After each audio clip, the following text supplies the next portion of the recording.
The billionaire's funeral had already begun when the massive oak doors of the historic church slowly opened. Every grieving face turned toward the entrance. A woman screamed. A pallbearer dropped his white gloves. The minister froze in the middle of his prayer. Standing beneath the afternoon sunlight, wearing the same navy overcoat witnesses claimed he had been wearing on the night of the fatal helicopter crash, was Jonathan Mercer. The man everyone in America believed had died 5 days earlier had just walked into his own funeral. Silence settled over St. Andrew's Church in Boston like a heavy winter fog. Jonathan's gray eyes calmly swept across the room. His expensive shoes echoed against the polished wooden floor as he walked toward the front pew. Reporters standing outside rushed through the doors after hearing the screams. Camera flashes exploded across the sanctuary. Jonathan ignored every lens. His attention never left the polished mahogany casket waiting beneath a blanket of white lilies. His daughter, Emily, stared at him with trembling lips. Tears streamed down her face, but they were not tears of relief. They were tears of fear. Someone beside her whispered, "This can't be possible." Jonathan stopped beside the casket. "I'm not dead," he said quietly. "But someone spent millions trying to make sure everyone believed I was." Gasps spread through the church.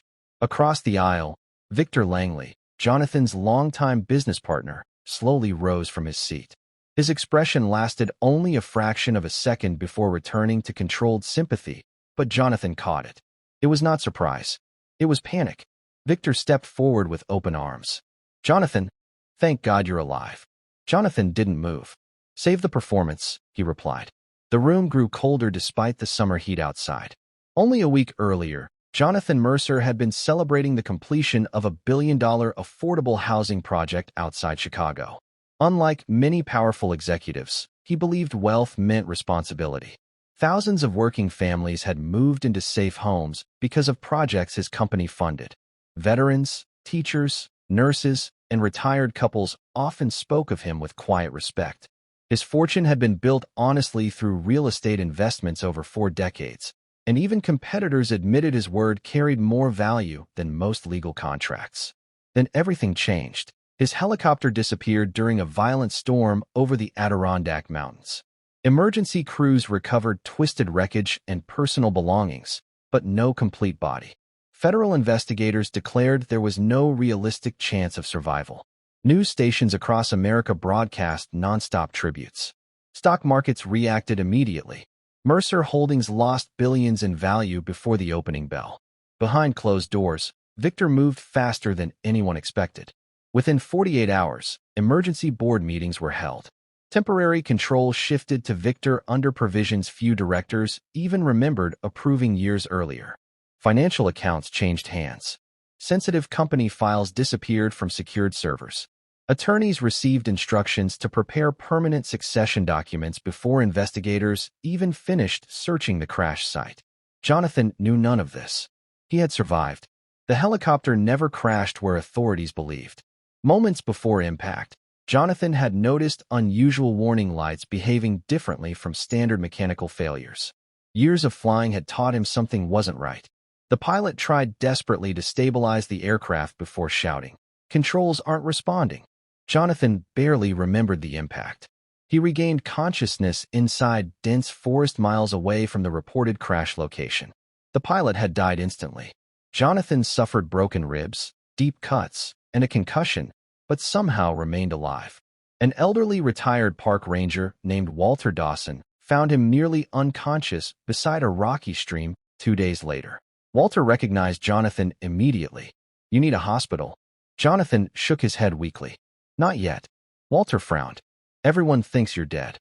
Jonathan closed his eyes. Exactly. Walter secretly treated his injuries inside an isolated mountain cabin without contacting authorities. During those long nights, Jonathan replayed every detail before the helicopter lost control. One memory refused to disappear. The maintenance supervisor had looked terrified while signing the inspection paperwork. That wasn't normal. Neither was the anonymous warning email Jonathan had received 3 days before the flight. Trust no one inside the boardroom. At first, he dismissed it as another corporate prank. Now it felt like a death sentence that had arrived too late. Using Walter's old satellite phone, Jonathan quietly contacted only one person he had trusted for 30 years, retired FBI agent Sarah Collins. She arrived before sunrise without telling anyone. After listening carefully, Sarah spoke only 6 words. "This wasn't an accident, Jonathan." She had already started asking questions after noticing impossible inconsistencies in the federal crash reports.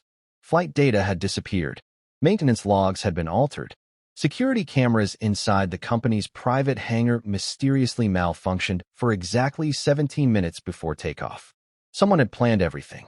Sarah handed Jonathan a sealed evidence envelope. "We recovered this from your office." Jonathan opened it slowly. Inside was a flash drive labeled in black marker. "Insurance policy." His heartbeat slowed. Only 3 people knew that name. Jonathan, his late wife, Victor Langley. Sarah looked directly into his eyes. "Before opening it," she said quietly, "there's something else you need to know." She hesitated. "The forensic lab just identified fingerprints on that flash drive." Jonathan's expression hardened. "They don't belong to Victor. They belong to Emily." Emily's name echoed inside Jonathan's mind with greater force than the helicopter impact itself. Nothing about it made sense. His daughter had spent years working outside Mercer Holdings, refusing executive positions because she wanted to build her own reputation. She had never shown interest in corporate politics. Sarah watched the conflict spread across Jonathan's face before quietly adding, "Fingerprints only prove she handled the drive. They don't prove why." Jonathan slipped the flash drive into his coat without opening it. Back at the church, the stunned crowd remained frozen. Police officers who had arrived to control reporters stood uncertainly near the entrance. Victor finally regained his composure. "This is wonderful news," he said with a practiced smile. "Let's celebrate that Jonathan survived." "No," Jonathan answered. "Let's uncover why someone buried an empty casket." The room erupted with whispers. Sarah stepped forward beside Jonathan and displayed her retired FBI credentials. "Federal investigators have agreed to reopen the case based on new evidence." Victor's confident smile faded. Within hours, Mercer Holdings headquarters became the center of a criminal investigation. Computers were seized. Financial records were locked down. Employees who had remained silent suddenly began requesting private interviews. One maintenance technician admitted he had been ordered to replace perfectly functioning flight control components 2 days before Jonathan's trip. Another confessed that surveillance footage had been erased under direct instructions from Victor's chief of security. Victor denied everything. "They're lying to save themselves." But the evidence kept growing. Late that evening, Jonathan finally inserted the flash drive into Sarah's encrypted laptop. Instead of financial records, a single video appeared. Emily sat alone in Jonathan's office, looking directly into the camera. Her eyes were red from crying. "Dad, if you're watching this, something terrible has already happened." Jonathan stopped breathing. "I found documents proving Victor has been stealing from Mercer Holdings for almost 7 years. He created shell companies, inflated construction contracts, and bribed inspectors." When I confronted him, he smiled. She paused, wiping away tears. "He told me nobody would believe me. Then he said your helicopter flight solved every problem." Jonathan closed his eyes. Emily continued, "I copied everything onto this drive. I touched it because I hid it before anyone could destroy it. If I disappear, don't trust anyone except Sarah Collins." The recording ended. Sarah looked at Jonathan. "Emily was trying to protect you." Before either of them could speak again, Jonathan's phone rang. It was Emily. Her voice trembled. "Dad, someone's following me." "Where are you?" "I left the house because a black SUV has been parked outside since morning. Now there are 2 of them." "Stay on the phone. I don't think they're trying to scare me anymore." The line suddenly filled with screeching tires. Emily screamed. Then silence. Jonathan and Sarah raced through Boston traffic with police units close behind. Emily's abandoned car sat against a guardrail near the harbor. The driver's door hung open. Her purse remained inside. She was gone. Jonathan stood motionless beside the empty vehicle. The calm businessman America admired disappeared for the first time in decades. "They've taken my daughter." Sarah placed a hand on his shoulder. "They made a mistake." Jonathan slowly turned toward her. "They thought killing me would protect them." He looked across the dark water, his voice steady again. "Now they'll learn what happens when decent people stop being patient." The investigation accelerated overnight. Bank records exposed more than $200 million flowing through offshore accounts controlled by Victor's associates. Search warrants uncovered hidden contracts, forged signatures, and encrypted messages discussing the flight solution. Then an unexpected witness walked into FBI headquarters. Walter Dawson, the retired park ranger, carried a weathered metal case recovered from the real crash site after investigators abandoned the area. Inside lay the helicopter's damaged flight recorder. Experts restored enough data to reveal the truth. The aircraft had never suffered a mechanical failure. Its flight controls had been remotely disabled. The evidence was undeniable. Federal agents surrounded Victor's mansion before dawn. But Victor was already gone. A private jet had departed less than 20 minutes earlier. As alarms echoed across the airport, Sarah received a message from an unknown number. One photograph. Emily, alive, blindfolded, tied to a chair inside what looked like an abandoned warehouse. Below the picture were 8 chilling words. Come alone, Jonathan, or your daughter dies forever. The abandoned warehouse stood at the edge of an old industrial district outside Boston, a place where broken buildings and empty streets hid secrets no one wanted discovered. Jonathan sat in the passenger seat of Sarah Collins' vehicle, staring at the photograph of Emily on the screen. Every instinct told him to rush inside. Every lesson from decades of business and life told him that was exactly what Victor wanted. Sarah looked at him carefully. He's expecting anger. He's expecting you to make a mistake. Jonathan remained silent for several seconds. Then he said, Victor always believed money was power. He forgot something. What? People are. Sarah nodded. She had spent years watching powerful men fall because they believed fear could control everyone around them. Jonathan was different. Even after losing his company, his reputation, and almost his life, he was still thinking about protecting others. The FBI tracked the message within minutes. The warehouse was surrounded by agents, but Jonathan insisted on entering first with Sarah. They knew Victor was desperate, and desperate people were dangerous. Inside the dark building, Emily sat tied to a metal chair. Her face was bruised, but she was conscious. Across from her stood Victor Langley. Guilty. Jonathan sat beside Emily, holding her hand.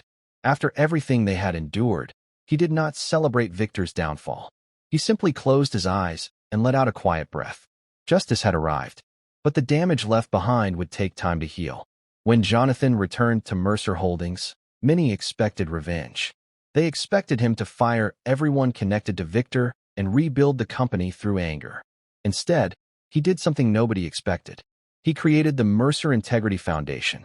The foundation focused on protecting employees who exposed corruption, helping families affected by corporate fraud, and supporting young entrepreneurs who wanted to build businesses honestly. At the opening ceremony, Jonathan stood before hundreds of employees. Success is not measured by how much a person owns, he said. It is measured by how many lives become better because that person existed. Emily stood nearby, watching her father. For years, she had seen him as a billionaire. Now she saw him as something greater. A man who had every reason to become bitter, but chose to remain compassionate. A year after the investigation ended, Jonathan returned to the mountain cabin where Walter Dawson had saved his life. The retired ranger sat beside him near the same stream where they had first met. Most people would have walked away after surviving something like that, Walter said. Jonathan looked toward the mountains. Maybe, but too many people depended on the truth coming out. Walter smiled. You know, that company made you rich. Jonathan shook his head. No, the people I met along the way made me wealthy. Years later, the story of Jonathan Mercer was remembered not because a billionaire returned from the dead. It was remembered because a man with every reason to seek revenge chose justice instead. The world had watched him enter his own funeral. They had watched enemies celebrate too soon. But in the end, they learned the one thing Victor Langley never understood. A person's greatest power is not money, influence, or control.